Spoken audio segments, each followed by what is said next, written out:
Hi grade 11 students, here we are with another word problem, and this will be a separate lesson just looking at this one word problem.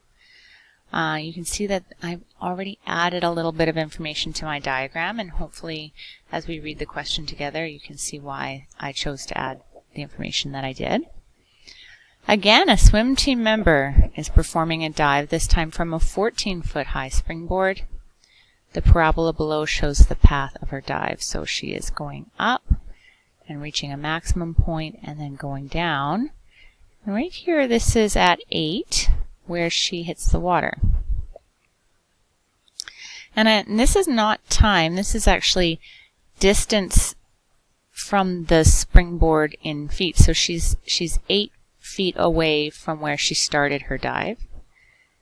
And she was 3 feet, so right between 2 and 4 is 3.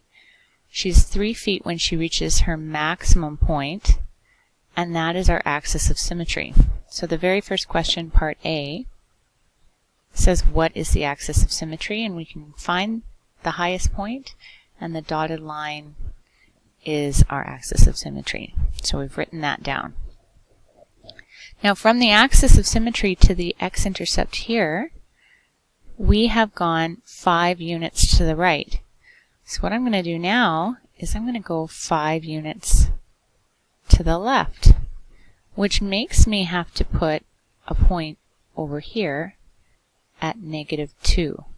So kind of drawing off the graph, this really wouldn't have happened. She wouldn't have gone -2. She actually started her dive here, but if this parabola were allowed to continue, it would have another x-intercept at -2. And the reason I wanted to find my x-intercepts was because these problems require factored form and one other known point to solve. So let's just write down here that factored form is a times x minus r and x minus s. And we know that one of our x-intercepts is 8, so it's going to have to look like a -8 when we put it into our equation. And the other one is a -2, so it's going to have to look like a +2 when we put it into our equation. Okay, and then we want to use one other known point to solve, so we happen to have one, highlight this, have one over here, 0, 14. And annotating is really important. I would recommend that you do that and annotate that the x is the 0 and the y is the 14. And then that means you won't have any trouble when you're substituting. So y is 14, a is a, that's what we're going to solve for, x is 0, and a second x is 0. And then we end up having 14 equals a, and we have -8 and +2 because we didn't have a hard job here going 0 minus 8, that's -8. 0 plus 2 is +2. 14 equals a multiplied by -16. So I just took 8 and multiplied it by 2. -8 times 2 is -16. We're then going to need to divide, and here we're finally going to need a calculator because off the top of my head I don't know what this is. 14 divided by -16 is -0.875. If we had to round that to 2 decimal places, which all of my grade 12 students are required to do, they have to always round to 2 decimal places, we'd have to say -0.88. And then part B, you can see at the bottom of the screen, I'll just scroll up. What is the equation of the quadratic function that models the motion of the diver?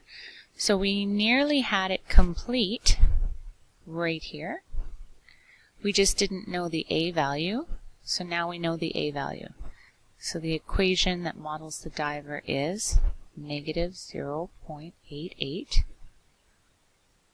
x minus 8, x plus 2. Now let's take a look at our, that's interesting, there's no part, it actually says part E, so let's change that, part C. Verify your answer using technology and show your work. So now we will go to Desmos and we'll put this into Desmos and we'll see, is it the same as the diagram that we have up here? Are all the points the same? When I go to Desmos, I'm actually going to put my A value as the entire all 3 digits, or I could put my A value as the fraction of 14 over negative 16, and that just makes it even more accurate than rounding it. And here I am in Desmos, and I did decide to put my A value as a fraction. It should have been fine if I chose to use it as the decimal with all the digits, but look how nicely it worked out. We have the 2 x-intercepts at 8 and negative 2. We have the diver starting off at the platform at 14 meters. We knew that the axis of symmetry was 3, but we didn't know her actual highest point, and now we do. And we have her going back into the water and being 8 feet away from the platform when she hits the water. So now we're back here at part C, and there's really nothing we have to write down. The reason we wanted to verify our answer using technology was just to see whether we were correct. We could have made a simple math error in the process of solving for A, but we didn't. We were able to go to the screen, put in the quadratic function, and it looked exactly the way we wanted it to look.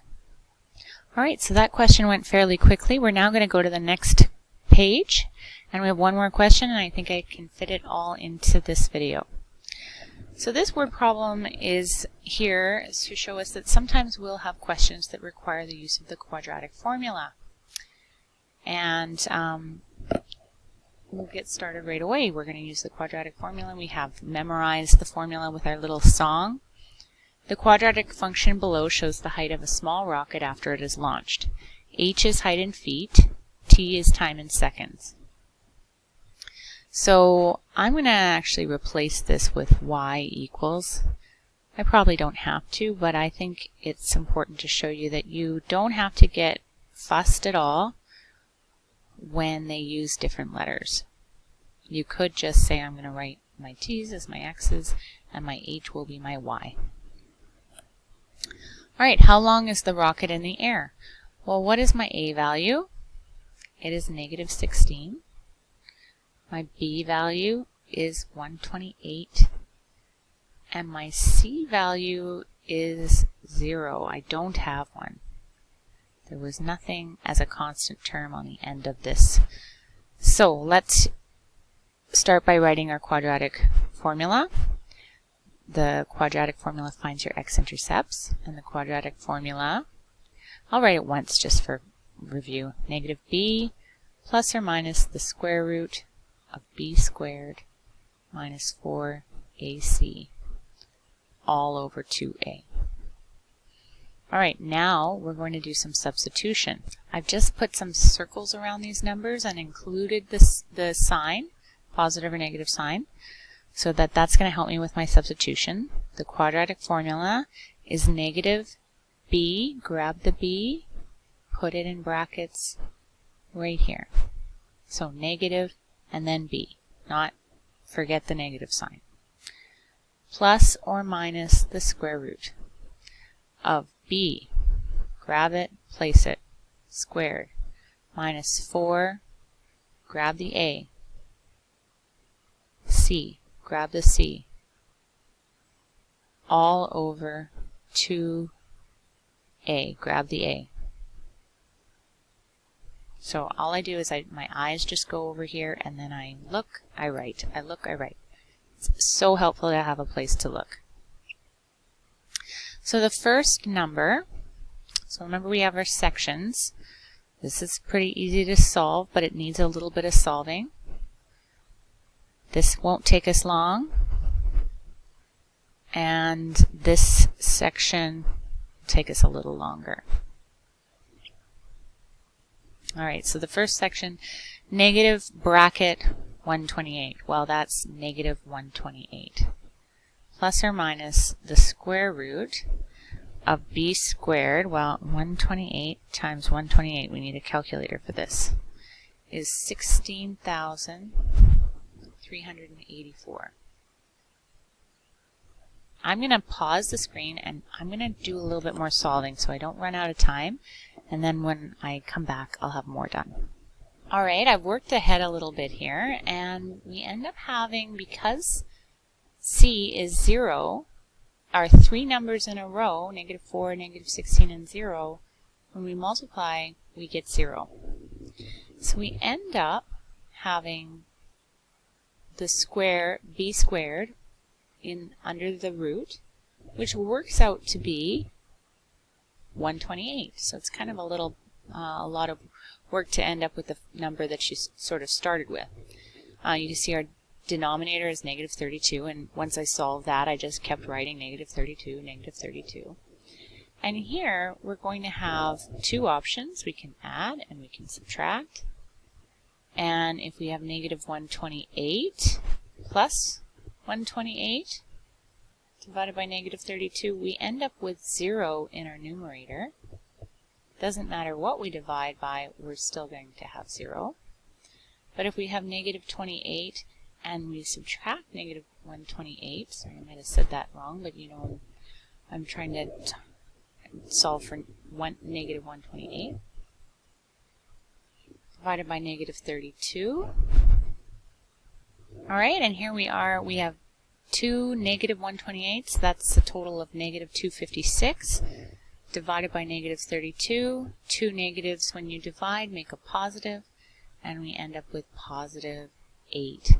And that will be how long the rocket will be in the air. So the rocket's going to start at 0, so let's say this is time 0, and it's going to be in the air, and it's going to go all the way up and all the way back, and we don't exactly know how high it's going, but it will be in the air for 8 seconds. From 0 to 8 is 8 seconds.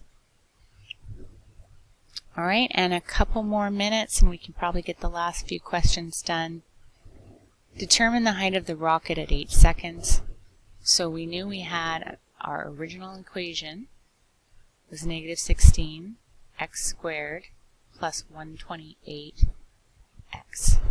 If they give you an x value of 0.8, all you have to do is substitute and solve. And you could use Desmos for this, and that's coming up in part C. So I'm going to solve this, and then I'll go ahead and solve it and be back in a second with the answer. Alright, here's my math. You can see I inserted, I solved. Make sure you do all these steps yourselves. And we get y equals 92.16, and I even wrote a little sentence to make more sense of the information. So here we are in Desmos. At the beginning I knew that I had this quadratic function. When I graph it in Desmos, I see that the graph of the rocket goes from 0 to 8 seconds. So I can answer with technology that the rocket was in the air for 8 seconds. And when I insert a line here at 0.8 seconds, I can see that my rocket, the coordinate point at the place where those two lines meet is 0.92. And we can say that definitely the rocket is 92.16 feet off the ground after 0.8 seconds. And that is verified, and that finishes our questions. We don't need to go back and write anything down for Part C. We just wanted to use technology to determine whether we did our math correctly. And this is where I'm going to leave you. I hope you found the review notes on quadratic functions and the video lessons helpful. Make sure you go over any of the parts that are tricky and get out those old workbooks and start working on review questions.